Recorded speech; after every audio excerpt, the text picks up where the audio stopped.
안녕하세요. 9월 15일 말씀 나눔 시간입니다.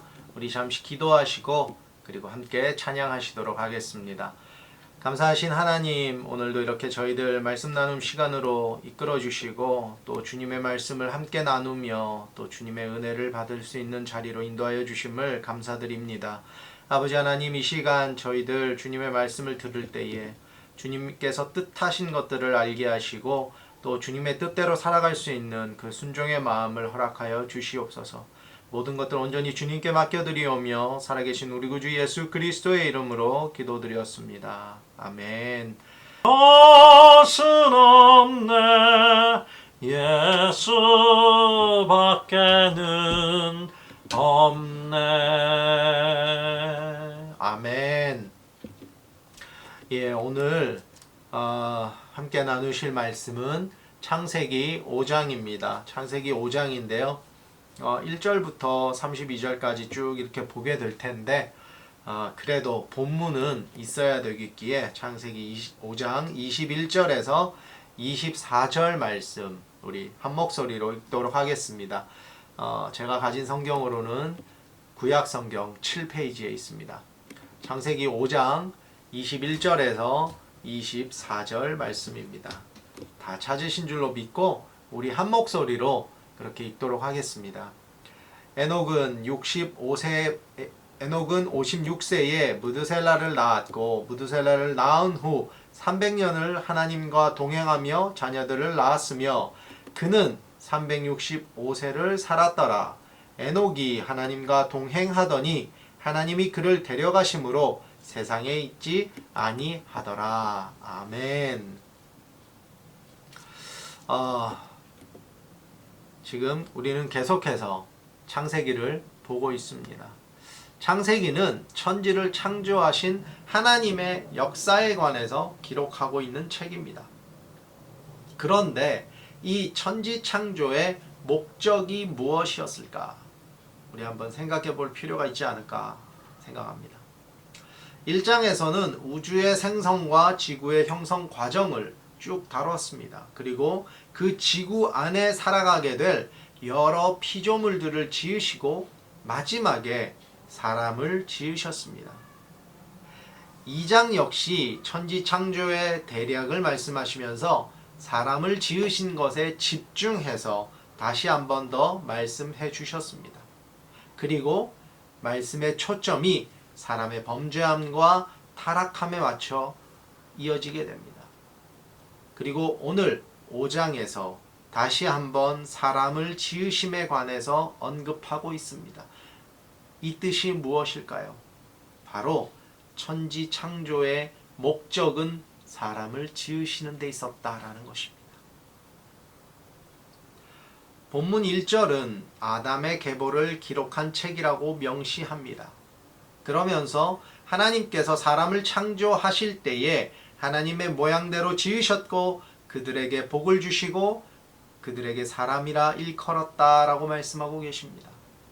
제가 창세기 1장을 함께 나누면서 말씀을 묵상할 때 우리 중심이 아니라 하나님 중심으로 봐야 한다라고 했습니다. 오늘 본문 1절에 사람이 창조된 것이 누구에 의해서 창조되었다고 기록하고 있습니까? 바로 하나님이십니다. 2장 4절 이후에 하나님의 이름은 그냥 엘로힘으로 쓰이지 않고 여호와라는 이름과 함께 쓰였습니다. 그런데 오늘 본문은 다시 엘로힘만을 사용하고 계십니다. 우리가 이미 나눈 것과 같이 엘로힘과 여호와는 모두 하나님을 일컬으는 이름입니다. 엘로힘은 창조주 하나님을 뜻하는 이름이며 여호와는 언약의 하나님을 뜻한다라고 말씀을 드렸습니다. 오늘 본문의 하나님은 창조주 하나님을 뜻하는 엘로힘으로만 쓰였습니다. 그리고 그 창조주 하나님께서 사람을 만드셨습니다. 그런데 우리 사람을 만드실 때 어떻게 만드셨냐? 바로 하나님의 형상대로 만드셨다라고 했습니다. 그리고 하나님의 생기를 불어넣으셨다고 했습니다. 하나님의 생기입니다. 하나님의 생기를 우리의 100% 불어넣으셨다라고 했습니다. 때문에 우리의 마음, 우리의 중심, 우리의 속사람은 하나님을 닮지 않을 수 없다는 것입니다. 닮을 수밖에 없어요. 그래서 제가 말씀드리기를 우리 안에 하나님의 DNA가 있다라고 말씀드렸습니다. 그리고 그것을 종교성이다라고 표현했습니다. 그러면 저도 그리고 여러분들께서도 모두 하나님께서 친히 지으시고 생기를 넣은 사람이라는 뜻입니다. 하나님의 사람이라는 것입니다. 하나님께서 사람을 지으실 때 하신 일이 세 가지가 있습니다. 먼저 지으셨다라는 것입니다. 어떻게요? 하나님의 모양대로 우리를 지으셨다라는 것입니다. 그리고 지으신 후에 복을 주셨다고 했습니다. 그냥 만드신 후에 앞으로 너희가 나에게 잘하면 내가 주겠다가 아니라 지으시고 나서 바로 복을 주셨습니다.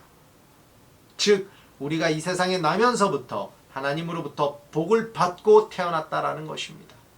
마지막으로 사람이라 일컬으셨습니다. 하나님께서 우리의 이름을 지어주셨다라는 뜻입니다. 하나님께서 우리를 사람이라 불러주셨습니다. 우리에게 사람이라 이름을 붙여주셨다는 것은 바로 하나님께서 우리의 아버지가 되셨다라는 것입니다. 우리는 처음부터 하나님의 사랑과 보호 아래 생겨나고 복을 받고 불려졌습니다. 하나님의 섭리 아래 인도함과 보호를 받고 있는 것입니다. 때문에 우리가 이제 세상과 구별되어 하나님의 자녀로 세상과는 다르게 살아야 할 이유가 충분하지 않습니까? 우리는 하나님께서 직접 선택하시고 지으시고 복 주시고 불러주신 사람들입니다. 세상과 달라야 합니다. 당당해집시다. 하나님께서 우리의 아버지가 되셨는데 우리가 세상에 기죽어 살아가야 할 이유가 없습니다. 본문 1절은 아담의 계보를 적은 책이라고 기록합니다. 하지만 이 계보를 쫓아가면 예수 그리스도까지 갑니다. 그리고 결국 이 계보는 우리의 계보가 되는 것입니다. 3절 이후에 아담의 계보가 쭉 나열됩니다. 언뜻 보면 매우 복잡하고 어려워 보입니다. 하지만 매우 단순한 구조로 되어 있음을 조금만 눈여겨보시면 알 수 있습니다. 3절 이후로는 누구를 낳고 살다가 낳은 후 죽으니라로 구성되어 있습니다. 사람이 태어나서 죽을 때까지 얼마나 많은 일들이 있으며 얼마나 극적이고 다이나믹한 일들이 있겠습니까? 그런데 성경은 그 모든 것들을 다 빼고 낳고 살다가 낳은 후 죽었다만을 기록합니다. 솔직히 말씀을 전하는 입장에서 이런 계보, 족보만 있는 본문을 보면 참 암담할 때가 많이 있습니다. 이 계보를 어떻게 풀어서 복음을 전할까? 하나님의 뜻을 어떻게 이 안에서 찾아서 성도님들께 전해드릴까? 그런데 성경을 계속 묵상하다 보면 성령님께서 지혜도 주시고 또 그 본문이 말하고자 하는 뜻을 알게 해주십니다. 이 아담의 계보를 가만히 보면 우리 인간이 평생 태어나서 죽을 때까지 하는 일 중에 가장 중요한 것들만 뽑아 놓은 것을 알 수 있습니다. 본문에 아담이 셋을 낳은 후 800년을 지내며 자녀들을 낳았으며 903세를 살고 죽었다라고 4절은 기록하고 있습니다. 이 낳은 후와 죽었다 사이에 자녀들을 낳았다고 기록합니다.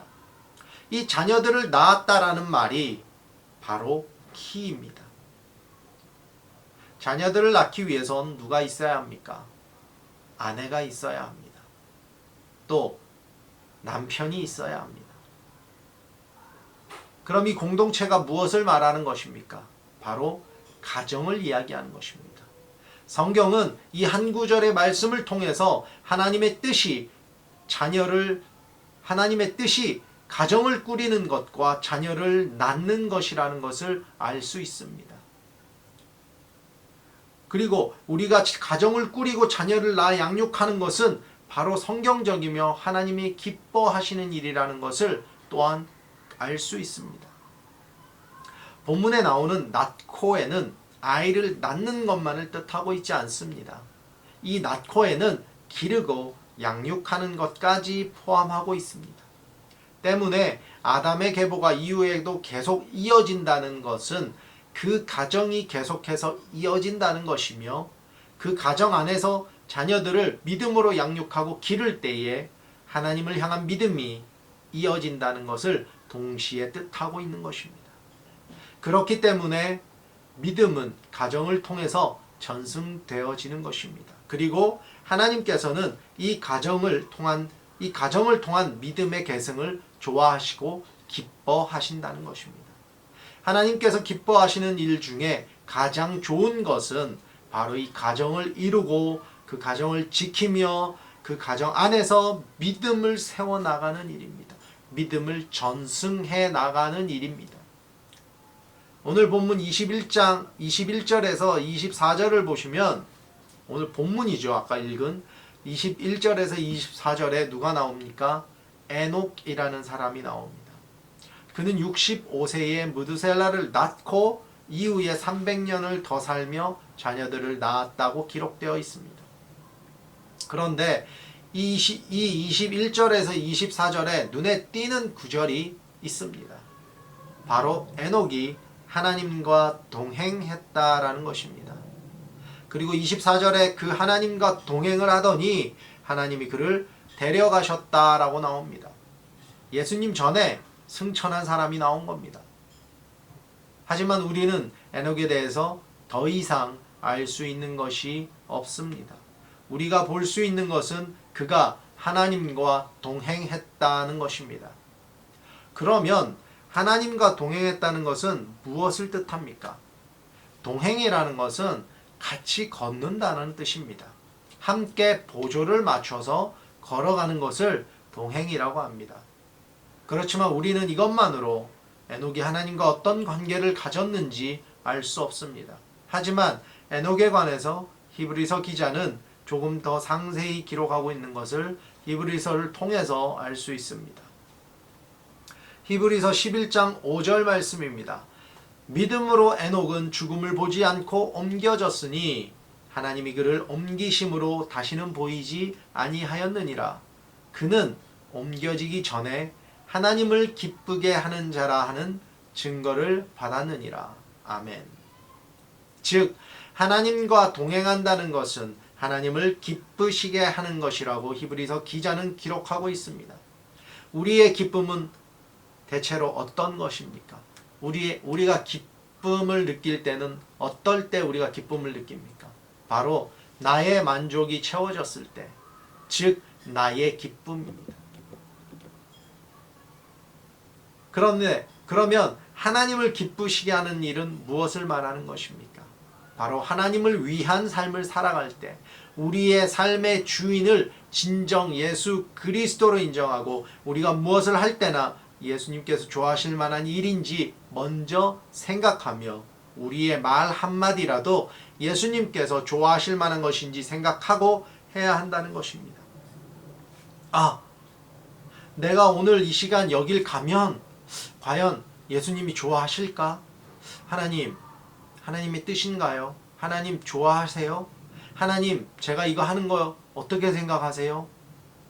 계속 하나님과 교제하는 것입니다. 하나님께 묻고 하나님이 주시는 마음으로 행동하는 것입니다. 살아내는 것입니다. 우리의 모든 삶과 행동이 그렇게 하나님 중심으로 예수님 중심으로 살아갈 때에 하나님과 동행하는 삶을 산다 할 수 있을 것입니다. 말씀 묵상과 기도를 열심히 해도 우리의 삶에서 바뀌지 않고 옛사람의 모양이 나타난다면 하나님께서 기뻐하시는 삶을 사는 것이 아니라는 것입니다. 나의 생각뿐만 아니라 나의 말과 상대방을 대하는 시선까지도 예수님께서 좋아하실 만한 사랑을 가지고 대해야 한다는 것입니다. 그렇게 되는 것이 힘들다면 우리의 기도는 다른 어떤 것보다도 내 삶이 주님 기뻐하시는 삶으로 바뀌어질 수 있도록 성령 하나님께서 인도해 주시고 만져달라고 우리 기도가 그렇게 바뀌어야 합니다. 하나님을 기쁘시게 하는 삶을 사는 것이 바로 하나님과 동행하는 삶을 사는 것이라 말씀을 드렸습니다. 오늘 하루도 그런 귀하고 은혜와 축복이 넘치는 하루를 살아가시는 저와 여러분들이 되시기를 우리 주님의 이름으로 축원합니다. 오늘 이 시간 찬송 하나 더 하고 그리고 주기도문으로 예배 마치도록 하겠습니다. 우리 아까 94장 불렀죠? 95장 찬양하시겠습니다. 찬송가 95장입니다.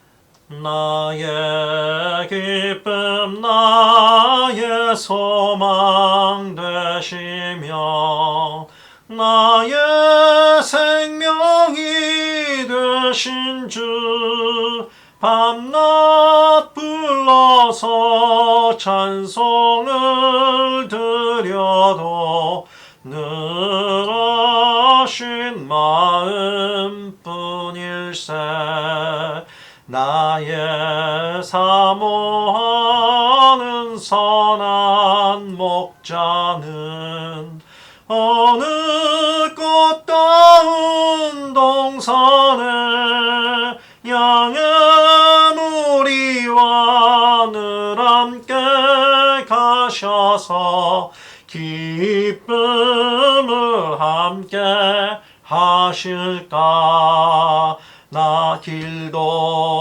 없이 거친 넓은 들에서 갈 길 못 찾아 애쓰며 이리저리로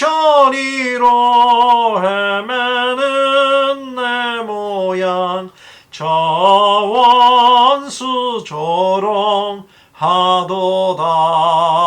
주의 자비롭고 화평한 얼굴 모든 천사도 반기며 주의 놀라운 진리의 말씀에 천지가 화답하도다 나의 진정 사모하는 예수님 음성조차도 반갑고 나의 생명과 나의 참 소망은 오직 예수 뿐일세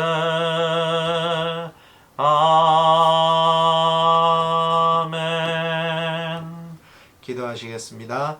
하늘에 계신 우리 아버지여 이름이 거룩히 여김을 받으시오며 나라의 임하옵시며 뜻이 하늘에서 이루어진 것 같이 땅에서도 이루어지이다. 오늘날 우리에게 일용할 양식을 주옵시고 우리가 우리에게 죄 지은 자를 사하여 준 것 같이 우리 죄를 사하여 주옵시고 우리를 시험에 들게 하지 마옵시고 다만 악에서 구하옵소서. 나라와 권세와 영광이 아버지께 영원히 있사옵나이다. 아멘.